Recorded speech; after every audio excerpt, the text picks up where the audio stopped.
Well, good morning, and thank you for the opportunity to present to you today.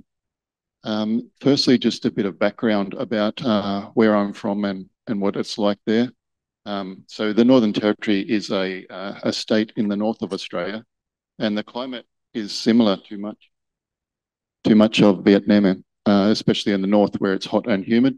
But further in the south, it's quite arid. And so our rainfall ranges from about almost 2,000 millimetres per year in the north, but in the centre, it's quite like a desert, only 150 millimetres per year. But the big difference is that our population density is very low in the Northern Territory. So only about 0.2 people per kilometre squared. In comparison, here in Vietnam, you have like 300 people per kilometre squared. So not many people. Our industry is characterised by very large scale and low cost operations in a harsh environment. So we have hot ticks, seasonal undernutrition in the dry season when we don't get much rain. And due to the low stocking rates and the economies of scale, a lot of the cattle farms are very big. So, for example, an average property might be almost 1 million acres or 4,000 square kilometres, might have a herd size of about 11,000, but only about 10 people working on the property. So the cattle production is based mainly on grazing native pastures with very little infrastructure improvements on the properties other than fences and water troughs and bores to pump water from.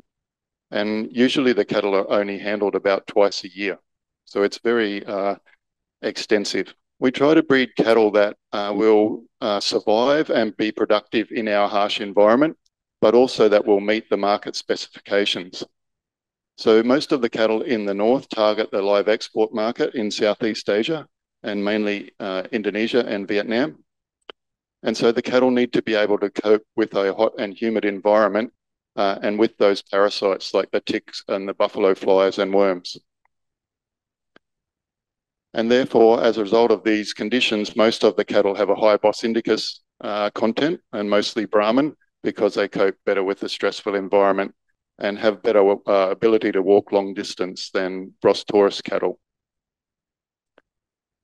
Today, I'll be talking about how we try to breed cattle that are suited to that harsh environment, but also meet the specifications for live export to Indonesia. And many of the same principles will apply to breeding cattle that perform well in Vietnam and are suited to the Vietnam market as well.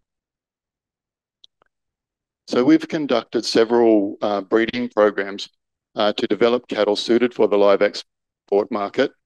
One program involved crossbreeding our Brahman cows with F1 Charolais Brahman cross bulls to produce progeny that were 1/4 Charolais and 3/4 Brahman.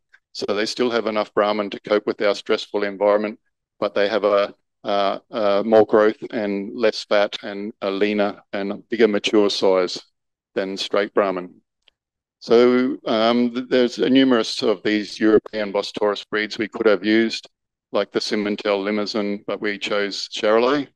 And again, they have a very large mature size and a lean carcass.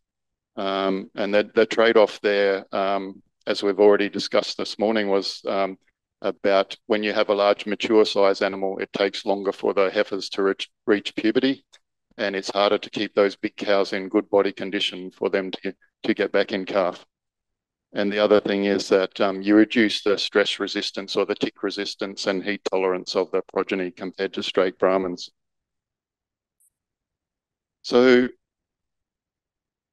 the other thing about the progeny is that they have more value-adding potential for feedlotters. So by that, I mean that they can be fed to heavier weights in the feedlot before they become fat. So feed is not wasted by putting on fat instead of muscle.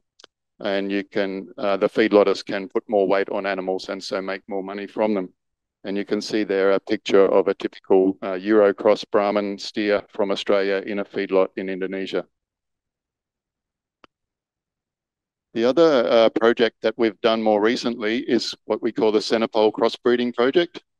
So back in 2008, our department evaluated the Northern Territory industry and saw that our producers were very susceptible if there was ever to be a problem with the live export market, because the cattle that they were producing, if they couldn't send them to live export, would have to go to markets in southern Australia where they would be penalised because of the perception that the meat is tough and the Australian consumers don't like it as much. So we look for ways to breed cattle that would give our producers more marketing options, so that they would produce cattle that were acceptable in both the live export and the Australian domestic market. So the project aimed to determine whether crossbreeding with centerpole bulls with Brahman cows would produce progeny that had better meat quality. So the meat was more tender, is what I mean there by quality, and that the breeders will still perform well in the Northern Territory conditions. And so the progeny are suited to both, allowing the producers to target either the live export or the domestic market. So Bos Taurus cattle are known to have more tender meat than Bos Indicus cattle. And the easiest way to improve the tenderness of your Bos Indicus herds is to crossbreed with Bos Taurus cattle. However, this has been tried in the past with the British breed Bos Taurus cattle. And the problem was that the Bos Taurus bulls would usually die before they produced many calves, because they could not cope with the conditions with the heat and humidity and ticks. I'm not sure if this will cross the language barrier, but it's a bit of a joke that these bulls became terminal sires. So you can have terminal sire breeding programs, but these bulls were terminal because they died. By the lack of laughter, I think it didn't cross the language barrier. In more recent times, we tropically adapted Bos Taurus breeds have been introduced to Australia, and so we decided to try crossbreeding with one of them. We could have used any of the tropically adapted Bos Taurus breeds, such as Belmont Red or Thule or Bonsmara, but we chose to use centerpole for a couple of reasons. The big advantage of being polled or having no horns is a good thing for when we transport cattle. And then also they have really good meat tenderness, and they were just more popular at the time. So we mated centerpole bulls and Brahman bulls to our Brahman cows on our research stations over 4 years to produce 4 year groups of centerpole cross Brahman calves and then straight Brahman calves. And we compared their performance over the 4 year groups of offspring. Now, the really strong point I want to make about this is that we used objective measures to compare their performance, and that's really important, rather than just visual assessment, because often when we evaluate breeding or breeds or cattle, we will see what we want to see, or we see what we expect to see, especially if we've spent a lot of money on purchasing a bull. We want to see his offspring do better. But if we're going to be realistic, we need to record objectively and let the data guide us rather than visual appearances. So we looked at the performance of steers growing on pasture. We looked at the performance of steers in an Indonesian feedlot. Then we did the meat quality studies to see actually, is the meat more tender? And then, because obviously a lot of the females will be retained in your herd for breeding, we looked at the performance of the females. So very briefly, I only have time to share briefly the results today. But when we looked at the performance of the steers grazing on pasture, we found that at the time of weaning from the cows at about 6 months of age, they were 21 kilograms heavier than the straight Brahman steers. This is the F1 centerpole cross steers that I'm talking about. And then over the next year, they grew an extra 12 kilograms, so that at the time when we would traditionally sell them to the live export market at about 18 months old, they were 33 kilograms heavier than the Brahman counterparts. So that at the time, the cattle price was $3.05 per kilogram. And so that extra 33 kilograms of growth meant that every animal that you produced, you got an extra 100 Australian dollars. Then when we looked at the meat quality studies, we sent 25 steers of each breed to a feedlot in central Queensland where they were fed for 73 days. And then we slaughtered the animals and had the meat assessed by Meat Standards Australia assessors. And also we collected meat samples and sent them to the meat science lab at the University of New England for shear force testing. So we found that on average, the F1 centipole carcasses graded 2 boning groups better, which means that they get a higher price when they undergo MSA assessment. And we found that the meat was more tender. So they had about 0.44 kilograms less shear force to cut through the meat. So we know that people can taste that difference when they eat meat.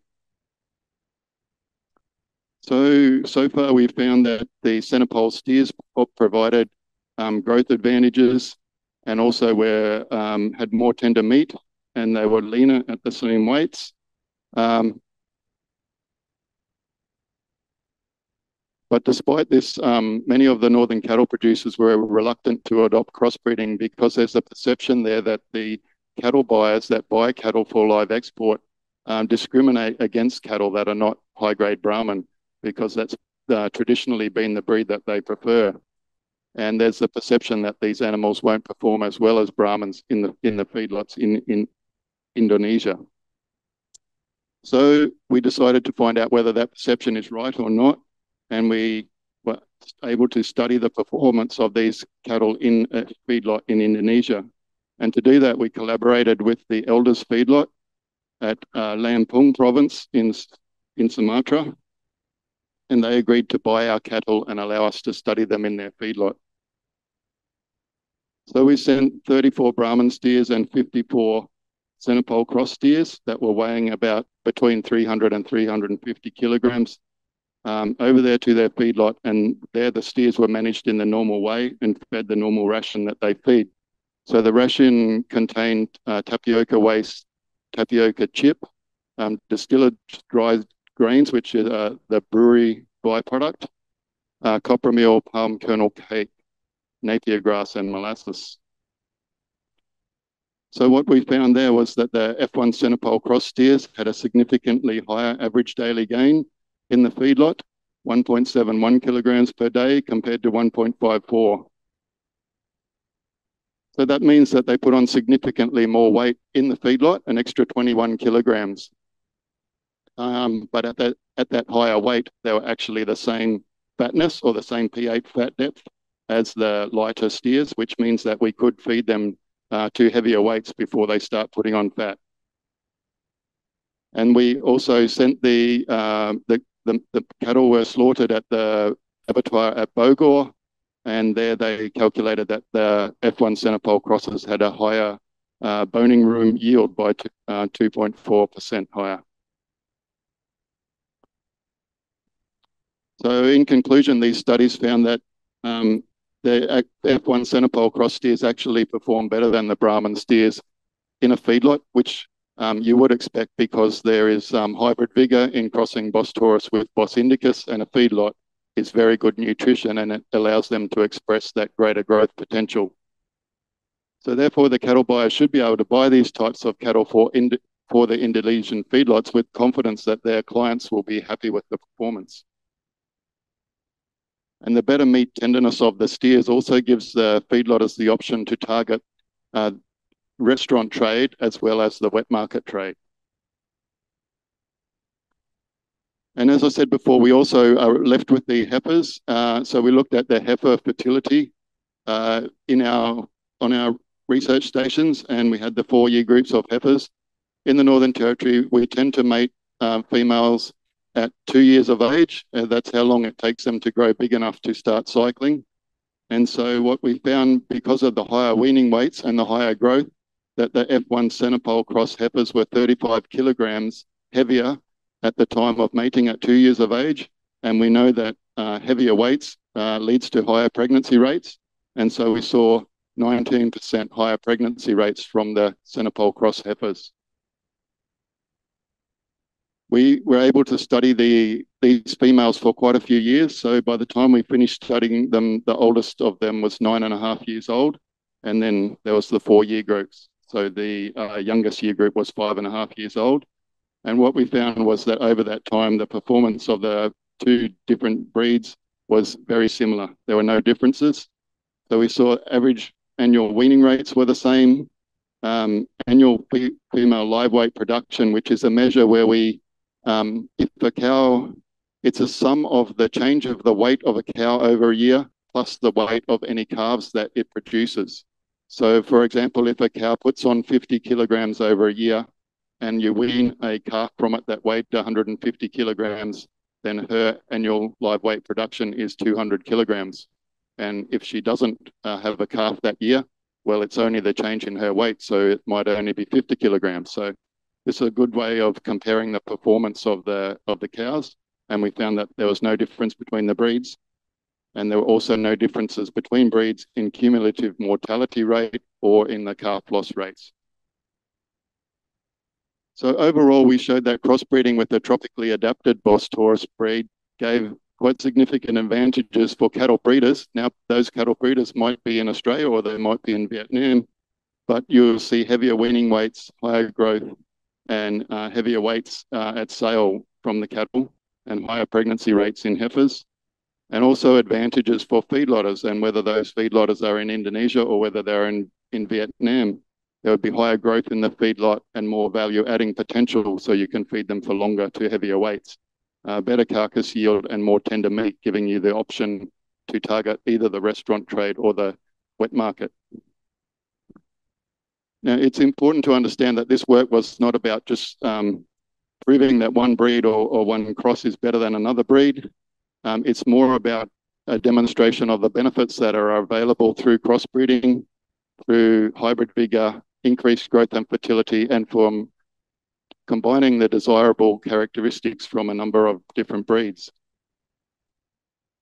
So from that, I just wanted to talk very briefly about some considerations for crossbreeding programs, and these apply both equally in Australia and also Vietnam. So the first is consider the breed characteristics of the breeds that you want to use in crossbreeding and choose a combination that's suitable for your environment and your market. So we want the breeding cows to be low maintenance. In other words, they need to be able to cope with your environment. You don't want to be having to apply treatments for ticks to keep the ticks from killing them. They need to be able to survive by themselves. So they should be able to perform well in your local environment. So in areas where there are cattle ticks, then you really need to have a genotype with good tick resistance, and that probably means having at least 50% Bos indicus genes. And also consider using tropically adapted Bos Taurus breeds instead of British breeds when you crossbreed with Bos Taurus cattle in environments. The other thing is that composite breeds can combine the different traits from several different breeds rather than just crossing with two breeds, and it reduces the loss of hybrid vigor after the first generation. So we know that hybrid vigor is greatest in the first generation, and then if you keep crossing those animals, hybrid vigor declines with each generation. But the more crosses, the more different breeds you have in a cross or a composite, the less hybrid vigor is lost.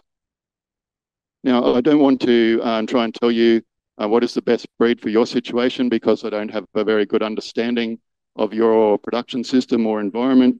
But just as an example, a good genotype for Vietnam might be having 50% Bos indicus genes for good heat tolerance, good tick resistance, maybe 25% tropically adapted Bos Taurus genes for good meat quality and fertility, and then 25% European Bos Taurus genes for high growth and lean carcass and high value adding potential. And the third point I would make about considerations for crossbreeding is to choose good animals for the crossbreeding. Now, within every breed, there is almost as much variation within that breed as there is between breeds. So there's good and bad animals in every breed. And if you say, I want to crossbreed with Brahmins, this Brahmin might be very different to that Brahmin, and it depends which one you get. So how do we know which ones are the good ones and which ones are the bad ones? Well, in Australia, we have a breed plan system which calculates estimated breeding values for animals, and we can use this to select the ones. So on the screen there, you can see a screenshot of what the data that we'll get for animals from breed plan, and it shows the EBV of that animal compared to the breed average. So for example, there you can see that at the 600-day weight, it's this animal is 29 kilograms heavier than the breed average. And there's a lot of different traits that are presented there for fertility traits such as days to calving or scrotal size. Days to calving negative is better, scrotal size positive is better. And the simple way to use this data is to use the indexes. So down the bottom, there is a live export index where we have weighted the traits that we think have an economic impact on breeding and cattle production. And it calculates a value or an index, including several of those traits that we think are economically important, and gives one figure. And that figure can be used to rank bulls when you are selecting bulls for breeding. So that's the end of my presentation. Thank you.